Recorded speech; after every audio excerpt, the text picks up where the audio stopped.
Ang ikalawang sulat ni Pablo kay Timoteo. Unang kabanata. Mula kay Pablo na niloob ng Diyos na maging apostol ni Kristo Jesus upang mangaral tungkol sa buhay na ipinangakong makakamtan natin sa pamamagitan ng pakikipag-isa kay Kristo Jesus.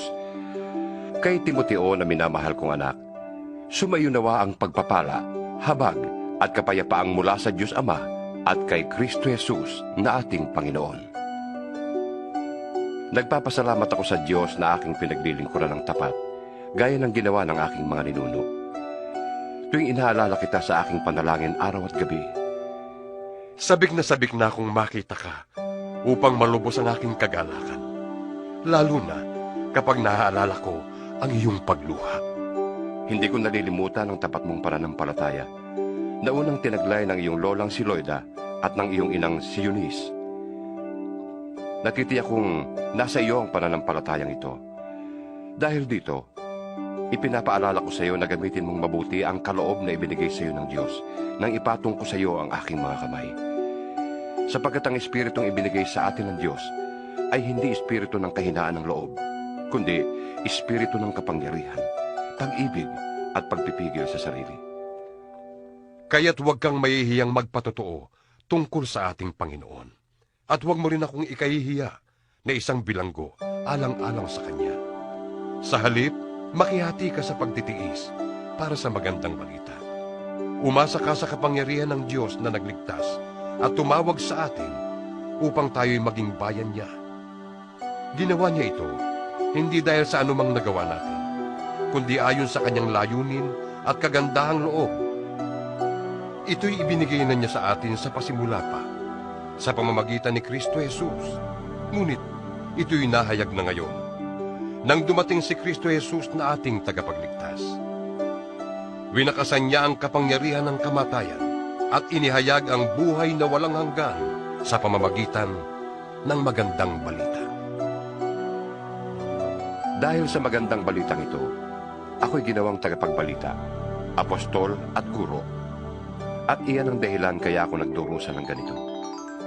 Ngunit, hindi ako nahihiya, sapagkat lubos kong nakikilala ang aking pinapanaligan at natitiyak kong maiingatan niya hanggang sa wakas ang ipinagkatiwala ko sa Kanya. Gawin mong batayan ang mabubuting aral na itinuro ko sa iyo, at manatili ka sa pananampalataya at sa pag-ibig na tinanggap natin sa pamamagitan ng ating pakikipag-isa kay Kristo Jesus. Sa tulong ng Espiritu Santo na nasa atin, ingatan mo ang lahat ng ipinagkatiwala sa iyo. Alam mong ako'y iniwan ng lahat ng kapatid natin sa Asya, pati na nina Figelo at Hermogenes. Pagpalainawa ng Diyos ang sambahayan ni Onesiporo. Maraming pagkakataong ako'y kanyang inaliw at hindi niya ako ikinahiya kahit ako'y isang bilanggo.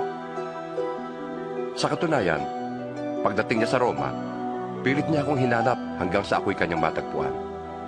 Kaawaan nawa siya ng Panginoon sa araw na yon. Alam mo naman kung paano niya ako pinaglingkuran sa Efeso. Ikalawang kabanata. Kaya nga, anak ko, magpakatatag ka sa tulong ni Kristo Jesus. Ang mga narinig mo sa akin sa harap ng maraming saksi ay ituro mo rin sa mga taong mapagkakatiwalaan at may kakayahang magturo naman sa iba. Makihati ka sa hirap tulad ng isang mabuting kawal ni Kristo Jesus. Ang isang kawal ay hindi nagiging abala sa mga bagay na walang kaugnayan sa pagiging kawal. Sa halip, sinisikap niyang mabigyan ng kasiyahan ng kanyang pinuno. Ang isang manlalaro ay hindi maaaring manalo kung hindi sumusunod sa mga alituntunin ng laro. Ang magsasakang nagtatrabahong mabuti ang siyang dapat na unang makinabang sa bunga ng kanyang pinaghirapan.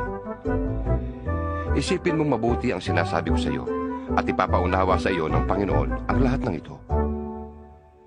Alalahanin mo si Jesucristo, ang muling binuhay at nagmula sa angkan ni David. Ito ang magandang balitang ipinapangaral ko, ang dahilan ng aking pagdurusa at pagkabilanggo na parang isang kriminal. Ngunit hindi maaaring ibilanggo ang salita ng Diyos. Pinagtitiisan ko ang lahat ng bagay, alang-alang sa mga pinili ng Diyos, upang magkaroon sila ng kaligtasan mula kay Kristo Jesus at ng walang hanggang kalwalhatian. Totoo ang pahayag na ito. Kung tayo'y namatay na kasama ni Jesucristo, mabubuhay din tayong kasama niya. Kung tayo'y nagtitiis ng hirap sa mundong ito, mag-ahari din tayong kapiling niya. Kapag siya'y ating ikinahiya, ikakahiya rin niya tayo. Kung tayo man ay hindi tapat, siya'y nananatiling tapat pa rin, sapagkat hindi niya maaaring itakwil ang kanyang sarili. Ipaalala mo sa kanila ang mga bagay na ito at pagbilinan mo sila sa ngalan ng Diyos, na iwasan nila ang mga pagtatalong walang kabuluhan at walang ibinubungang mabuti. Sa halip, ay nagpapahamak lamang sa mga nakikinig. Sikapin mong maging kalugod-lugod sa paningin ng Diyos. Isang manggagawang walang dapat ikahiya at tapat na nagtuturo ng katotohanan. Iwasan mo ang mga usapang malalaswa at walang kabuluhan, sapagkat ang mga iyan ang nagiging dahilan ng paglayo ng mga tao sa Diyos. Ang mga turo nila'y parang kanser na kumakalat sa katawan. Kabilang sa mga taong ito ay sina Himeneo at Fileto. Lumihis sila sa katotohanan at itinuturo nila na ang muling pagkabuhay ay naganap na, at dahil dito'y sinisira nila ang pananampalataya ng iba.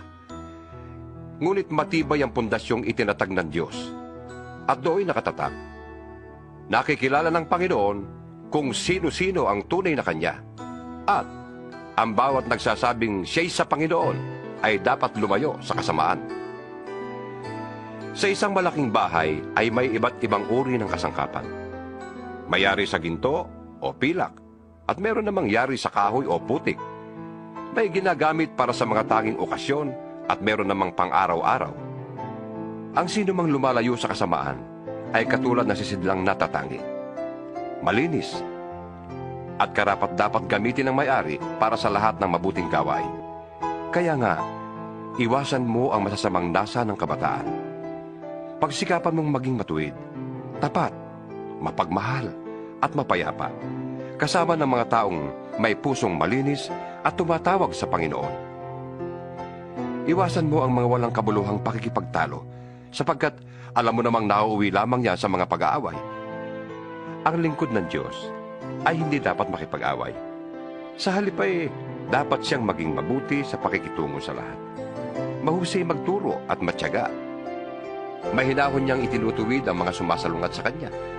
Baka sakaling marapatin ng Diyos na sila'y magsisi dahil sa pagkakilala sa katotohanan. At maliliwanagan ang kanilang isip at makakawala sila sa bitag ng dyablo na bumihag at umalipin sa kanila. Ikatlong Kabanata.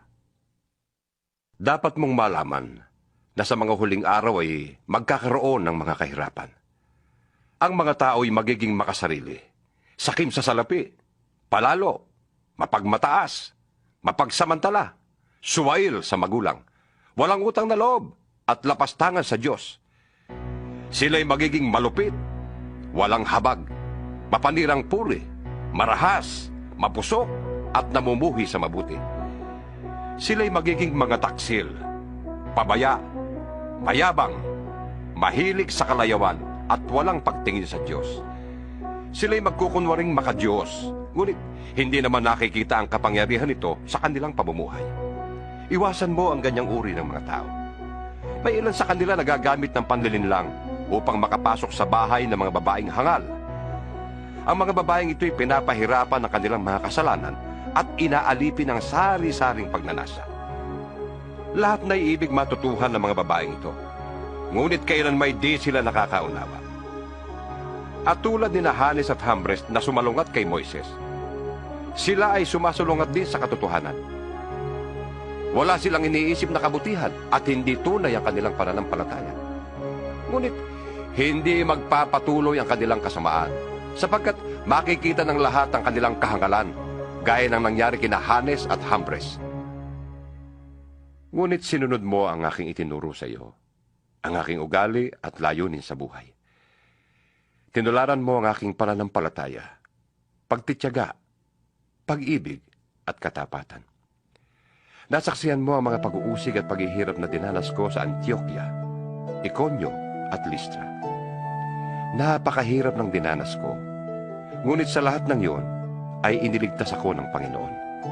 Gayon din naman, ang lahat na nagnanais mamuhay ng matuwid bilang tagasunod ni Kristo Jesus ay daranas ng mga pag-uusig. Samantalang ang masasama ay lalo namang magpapakasama, at ang manlilinlang ay patuloy na manlilinlang, at sila man ay malilinlang. Ngunit ikaw, magpatuloy ka sa mga turong natutuhan mo at matibay mong pinaniwalaan. Yamang kilala mo ang mga nagturo nito sa iyo. Mula pa sa pagkabata ay alam mong ang banal na kasulatan ay nagtuturo ng daan ng kaligtasan sa pamamagitan ng pananampalataya kay Kristo Jesus. Ang lahat ng kasulatan ay kinasihan ng Diyos at nagagamit sa pagtuturo ng katotohanan at sa pagtatama sa maling turo, sa pagtutuwid sa likong gawain at sa pagsasanay sa matuwid na pamumuhay. Dahil dito, ang lingkod ng Diyos ay magiging handa sa lahat ng mabubuting gawain. Ika-4 na kabanata.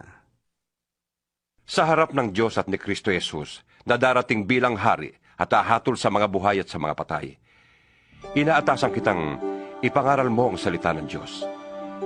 Pagsikapan mo yan napapanahon man o hindi. Himukin mo at pagsabihan ng mga tao at palakasin ang kanilang loob sa pamamagitan ng matyagang pagtuturo. Sapagkat darating ang panahong hindi na sila makikinig sa wastong turo. Sa halip, susundin nila ang kanilang hilig. Maghahanap sila ng mga tagapagturo na walang ituturo, kundi ang ibig lamang nilang marinig. Hindi na sila makikinig sa katotohanan. Sa halip ay ibabaling ang kanilang pansin sa mga kathang isip. Ngunit ikaw, maging mahinahon ka sa lahat ng oras. Magtiis ka ng kahirapan. Gampanan mo ang tungkulin ng mga ngaral ng magandang balita at pagbutihin mo ang iyong paglilingkod. Ang buhay ko'y ibinubuhos na parang handog. Dumating na ang oras ng pagpanaw ko sa buhay na ito. Pinagbuti ko ang aking pakikipaglaban. Natapos ko na ang dapat kong takbuhin at nanatili akong tapat sa pananampalataya. Makakamtan ko na ang koronang nakalaan sa mga matuwid. Sa araw na yon, ang Panginoon na siyang makatarungang hukom ang siyang magpuputong sa akin ng korona. Hindi lamang sa akin, kundi sa lahat ng nananabik sa kanyang pagbabalik. Sikapin mong makapunta dito sa lalong madaling panahon. Iniwan ako ni Demas dahil sa pagkahumaling sa sanlibutan. Pumunta siya sa Tesalonica. Si Crescente naman ay nagpunta sa Galacia at si Tito sa Dalmacia. Si Lucas na lamang ang kasama ko rito. Hanapin mo si Marcos at isama mo rito sapagkat malaki ang maitutulong niya sa aking mga gawain. Pinapunta ko sa Efeso si Tychicus. Pagpunta mo dito, dalhin mo ang aking balabal na iniwan ko sa Troas sa bahay ni Carpo. Dalhin mo rin ang mga aklat ko, lalo na yung mga yari sa balat. Napakasama ng ginawa sa akin ni Alejandrong Panday Tanso. Ang Panginoon ang magpaparusa sa kanya ayon sa kanyang ginawa.